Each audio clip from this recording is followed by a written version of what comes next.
Liên Hiệp Quốc họp khẩn về vụ ám sát Tổng thống Haiti. Liên quan đến nguồn gốc của đại dịch, tạp chí Lancet dẫn ý kiến của nhiều chuyên gia cho biết rất có thể virus SARS-CoV-2 xuất phát từ tự nhiên, không phải trong phòng thí nghiệm. Cơ sở của giả thuyết này là gì?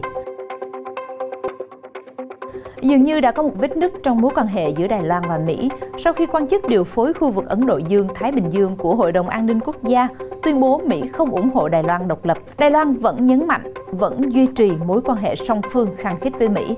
Tuy nhiên, hòn đảo này yêu cầu Mỹ không gây hiểu lầm khi xóa bài đăng về việc tặng vaccine trên Twitter có hình ảnh cờ Đài Loan. Tại Malaysia, Liên minh cầm quyền kêu gọi Thủ tướng Muhyiddin Yassin từ chức. Chính trường nước này được dự đoán sẽ đối mặt với nguy cơ bất ổn mới. Trung Đông vẫn chưa thể bình yên khi Israel lại tiếp tục cho nổ tung nhà một người Palestine liên quan đến vụ nổ súng hồi tháng 5. Các thông tin liên quan đến đại dịch Covid-19, số ca nhiễm Covid-19 mới ở Hàn Quốc cao chưa từng thấy.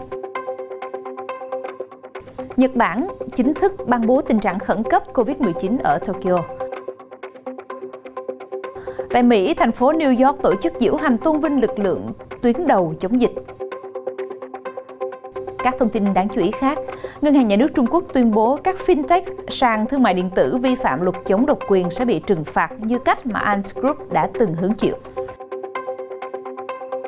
Lo sợ trước lời cảnh báo này, một công ty của Trung Quốc là LinkDoc thông báo hủy kế hoạch IPO ở Mỹ. Fugaku của Nhật Bản giữ vững danh hiệu siêu máy tính nhanh nhất thế giới. Quý vị đang theo dõi FBNC Thế giới hôm nay. Phi Yến chào mừng quý vị cùng đến với bản tin thế giới hôm nay trên kênh truyền hình FBNC. Kính thưa quý vị, vừa qua trong một cuộc họp khẩn về vụ ám sát Tổng thống Haiti, Tổng thư ký Liên Hiệp Quốc Antonio Guterres đã lên án việc này và nhấn mạnh thủ phạm phải bị đưa ra trước công lý, đồng thời khẳng định Liên Hiệp Quốc sẽ tiếp tục sát cánh với chính phủ cùng người dân Haiti. Trong khi đó, Hội đồng Bảo an Liên Hiệp Quốc bày tỏ họ bị sốc về vụ tấn công dã man này. Trước đó, cảnh sát Haiti đã tiêu diệt 4 lính đánh thuê được cho là đứng sau vụ ám sát Tổng thống Moise và bắt giữ 2 nghi phạm khác. Cảnh sát không tiết lộ nghi phạm là ai cũng như động cơ của họ trong vụ tấn công Tổng thống và đệ nhất phu nhân Haiti tại nhà riêng ở thủ đô Port-au-Prince. Một thông tin đáng chú ý khác về đại dịch Covid-19, thưa quý vị. Theo The Lancet, một trong những tạp chí y khoa tổng hợp hàng đầu thế giới, hôm thứ Hai, tạp chí này đã đăng một bài báo trích dẫn ý kiến của hàng chục nhà khoa học cho rằng rất có thể SARS-CoV-2 có nguồn gốc từ tự nhiên chứ không phải trong phòng thí nghiệm. Trong bài báo có tiêu đề không phải suy đoán, khoa học mới là điều cần thiết để xác định cách thức SARS-CoV-2 tiếp cận con người. Trên tuần san y khoa The Lancet, các nhà khoa học cho biết họ tin rằng có một manh mối mới nhưng rất đáng tin cậy. Đó là các giả thiết về việc rò rỉ virus trong phòng thí nghiệm đến nay vẫn chưa có bằng chứng xác thực về mặt khoa học. Bài báo cũng lưu ý rằng liên quan đến việc nghiên cứu, các cáo buộc và phỏng đoán sẽ không mang lại lợi ích gì vì chúng không tạo điều kiện cho việc tiếp cận thông tin và đánh giá khách quan về con đường từ virus dơi sang mầm bệnh ở người, hay có thể giúp ngăn chặn đại dịch trong tương lai. Bài báo kêu gọi các cuộc điều tra nghiêm ngặt về mặt khoa học và khuyến khích WHO và các đối tác khoa học trên toàn thế giới khẩn trương và mở rộng hơn nữa cuộc điều tra với các chuyên gia ở Trung Quốc. Trong số các tác giả của bài báo có nhà khoa học nổi tiếng như Peter Daszak thuộc Liên minh Sức khỏe Sinh thái và John Kinner-Marzet từ Đại học California tại Davis. Liên quan đến mối quan hệ giữa Mỹ và Đài Loan, sau khi ông Kurt Campbell, điều phối viên Nhà Trắng về Ấn Độ Dương-Thái Bình Dương, có phát ngôn gây tranh cãi là không ủng hộ Đài Loan độc lập, thì mới đây người phát ngôn Bộ Ngoại giao Joan Au cho biết bà vẫn đặt niềm tin vào sức mạnh mối quan hệ Đài Loan với Mỹ, đồng thời khẳng định tầm quan trọng của hòa bình và ổn định ở eo biển Đài Loan. Trong một cuộc họp báo thường kỳ, người phát ngôn Bộ Ngoại giao Đài Loan bà Joan Au chỉ ra rằng chính quyền ông Biden đã nhiều lần khẳng định sự ủng hộ vững chắc đối với hòn đảo. Đồng thời, các nước đồng minh của Mỹ đã nhiều lần nhấn mạnh tầm quan trọng của hòa bình và ổn định ở eo biển Đài Loan. Người phát ngôn cũng cho biết thêm, Đài Loan là một đối tác có trách nhiệm và đáng tin cậy. Hòn đảo và Mỹ cũng đã hợp tác chặt chẽ trong nhiều vấn đề khu vực và quốc tế. Ngoài ra, bà Au tuyên bố rằng Đài Loan là một quốc gia có chủ quyền, chứ không phải là một phần của Trung Quốc. Đài Loan sẽ luôn bảo vệ nền dân chủ của mình và tìm kiếm nhiều cơ hội hơn để tham gia vào các vấn đề quốc tế. Tóm lại, bà Au tuyên bố Đài Loan sẽ tiếp tục hợp tác chặt chẽ với Mỹ và củng cố quan hệ đối tác song phương. Ngay sau đó, Đài Loan yêu cầu văn phòng của hòn đảo ở Washington nhắc nhở Mỹ không gây ra các suy đoán hoặc hiểu lầm không cần thiết sau khi Nhà Trắng xóa một bài đăng trên mạng xã hội về việc tặng vaccine COVID-19 có gắn cờ của Đài Loan. Vừa qua, nhóm ứng phó COVID-19 của Nhà Trắng đã đăng trên Twitter một hình ảnh cung cấp thông tin chi tiết về các đợt trao tặng vaccine của Mỹ trên toàn cầu, bao gồm lô vaccine Moderna được gửi đến Đài Loan. Trong bức hình có thể thấy lá cờ của hòn đảo cùng với những nước khác đã được nhận vaccine. Nhà lãnh đạo Đài Loan Thái Anh Văn chia sẻ lại tweet này và viết thêm rằng: "Cảm ơn Mỹ vì sự hào phóng của các bạn. Cùng nhau chúng ta sẽ đánh bại đại dịch này." Tuy nhiên, bài đăng của nhóm ứng phó COVID-19 Nhà Trắng đã bị xóa sau đó. Mỹ, giống như hầu hết các nước khác, không chính thức công nhận Đài Loan. Trung Quốc, quốc gia thường xuyên tuyên bố Đài Loan là lãnh thổ của mình theo chính sách một Trung Quốc, luôn nổi giận trước bất kỳ ý kiến nào cho rằng Đài Loan xứng đáng được công nhận là một quốc gia riêng biệt có chủ quyền. Người phát ngôn Bộ Ngoại giao Đài Loan Joan Wu cho biết Bộ đã được thông báo rằng bài đăng trên Twitter đã biến mất. Bà nhấn mạnh về lý do xóa dòng tweet này do các phương tiện truyền thông có cách hiểu khác nhau. Bộ Ngoại giao đã yêu cầu cơ quan đại diện tại Mỹ đề nghị chính phủ nước này không gây ra những đồn đoán hoặc hiểu lầm không cần thiết liên quan đến việc xóa các tweet liên quan. Viện Hoa Kỳ tại Đài Loan đã chuyển câu hỏi về lời đề nghị này đến Nhà Trắng. Tại Malaysia, thưa quý vị, sau cuộc họp vào ngày 7 tháng 7 vừa qua, thì UMNO, đảng lớn nhất trong liên minh cầm quyền ở Malaysia, tuyên bố rút lại sự ủng hộ với Thủ tướng Muhyiddin Yassin ngay lập tức và kêu gọi ông từ chức, nhường chỗ cho một nhà lãnh đạo mới.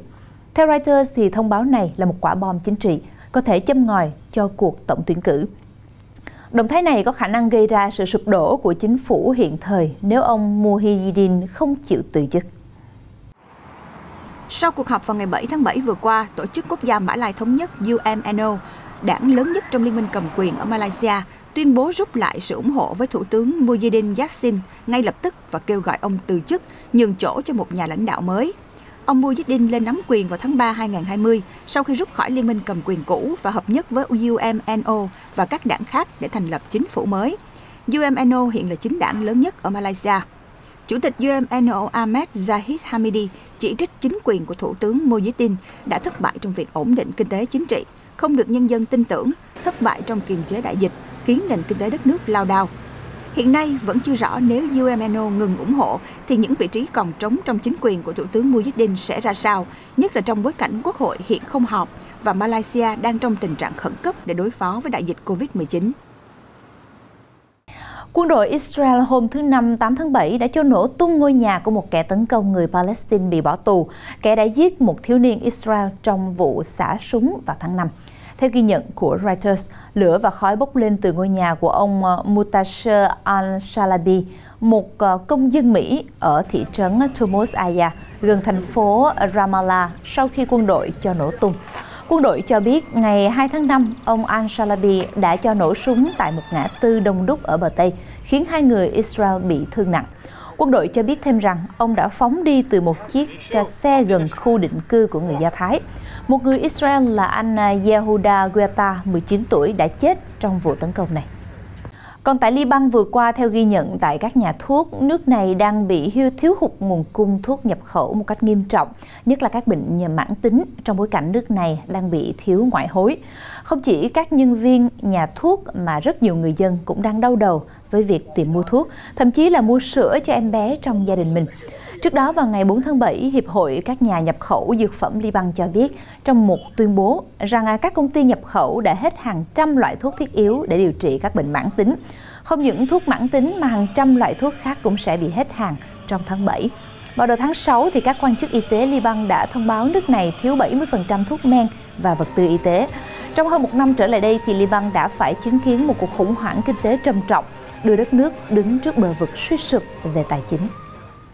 Tại khu vực châu Phi vừa qua, thì Tunisia đã đề nghị Hội đồng Bảo an Liên Hiệp Quốc hành động để trong vòng 6 tháng tới, Ethiopia, Sudan và Ai Cập có thể đạt được thỏa thuận mang tính ràng buộc liên quan đến đập thủy điện Đại Phục Hưng GERD.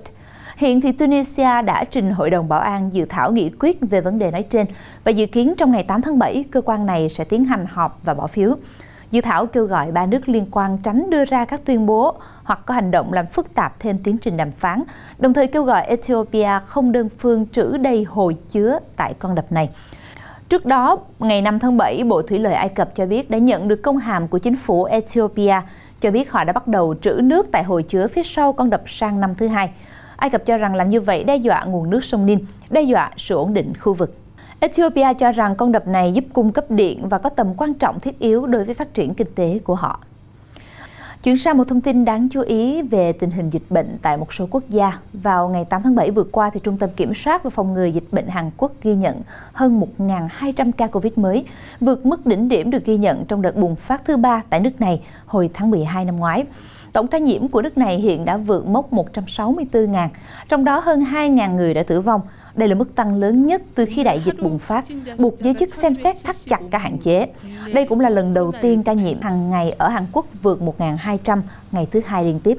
Khoảng 80% các ca nhiễm mới được ghi nhận tại Seoul và các khu vực lân cận.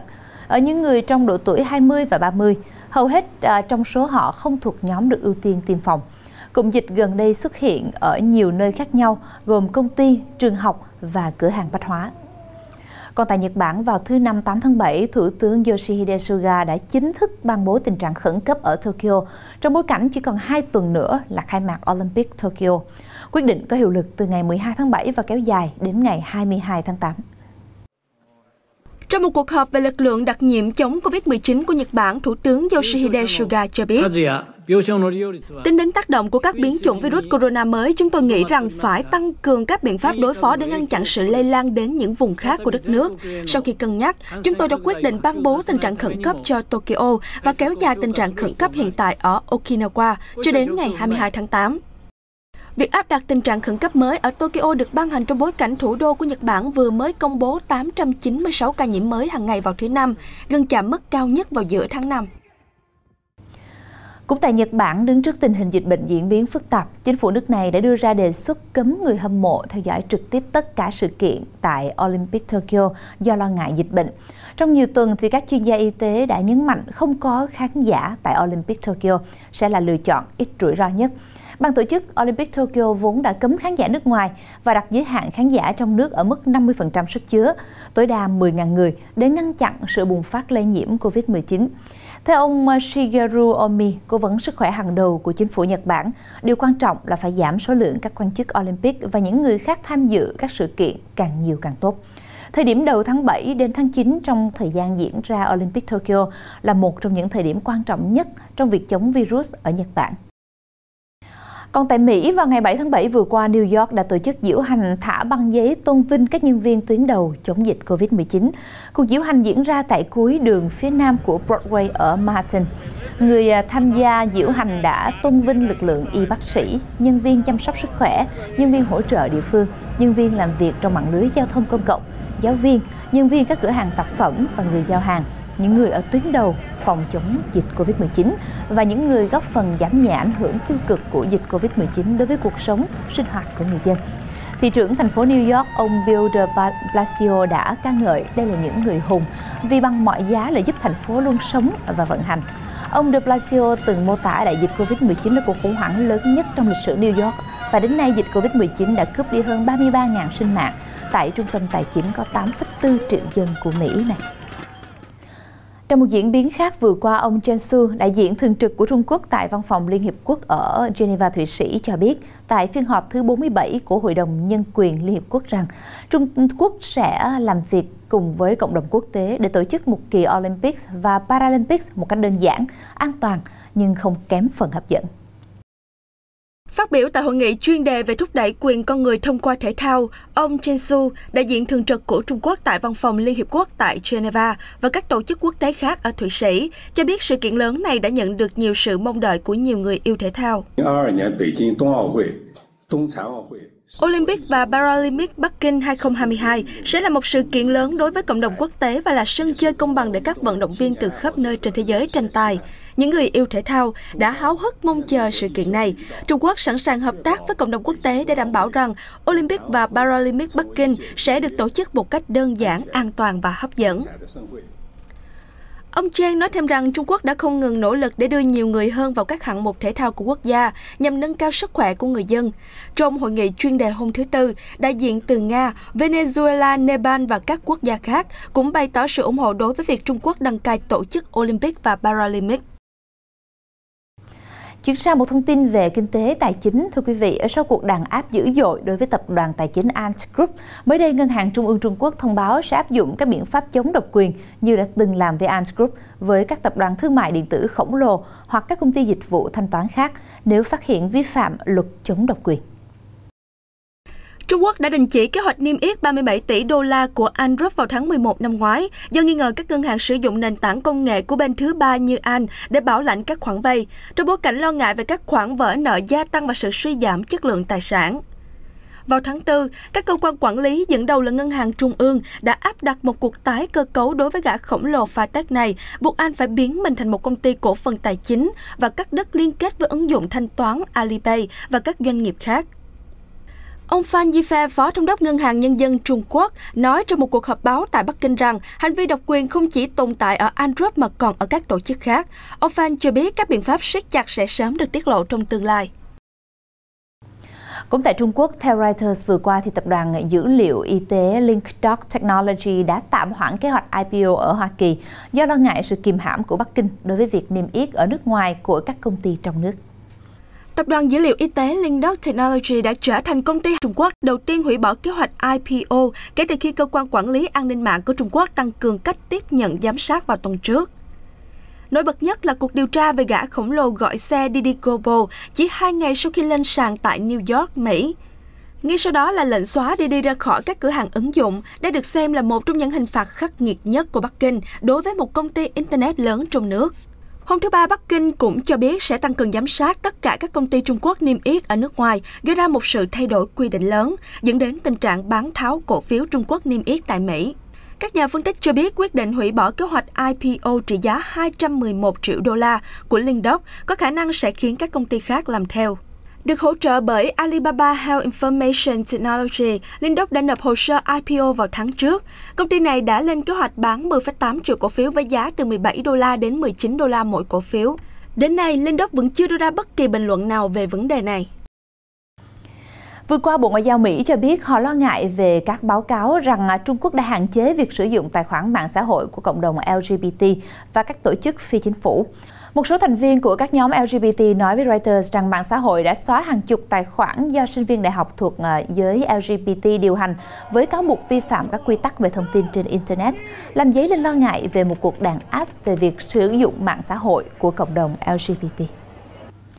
Thưa quý vị, kết phiên 7 tháng 7 thì giá dầu thế giới giảm hơn 1 đô la Mỹ một thùng khi giới đầu tư lo ngại sự đổ vỡ trong các cuộc đàm phán giữa các nước trong và ngoài OPEC gần đây sẽ khiến cho sản lượng dầu tăng trên toàn thế giới. Thị trường dầu đã biến động mạnh trong 2 ngày qua sau khi các nước sản xuất dầu lớn ở Ả Rập Xê Út và các tiểu vương quốc Ả Rập Thống nhất UAE không thể giải quyết những bất đồng để đi đến đồng thuận về chính sách sản lượng dầu của OPEC và các nước đồng minh, hay còn gọi là OPEC cộng. Tổ chức này đã kiềm chế nguồn cung dầu hơn một năm qua kể từ khi nhu cầu dầu sụt giảm do dịch Covid-19. OPEC cộng đã duy trì thỏa thuận cắt giảm gần 6 triệu thùng dầu một ngày và được dự đoán sẽ gia tăng sản lượng.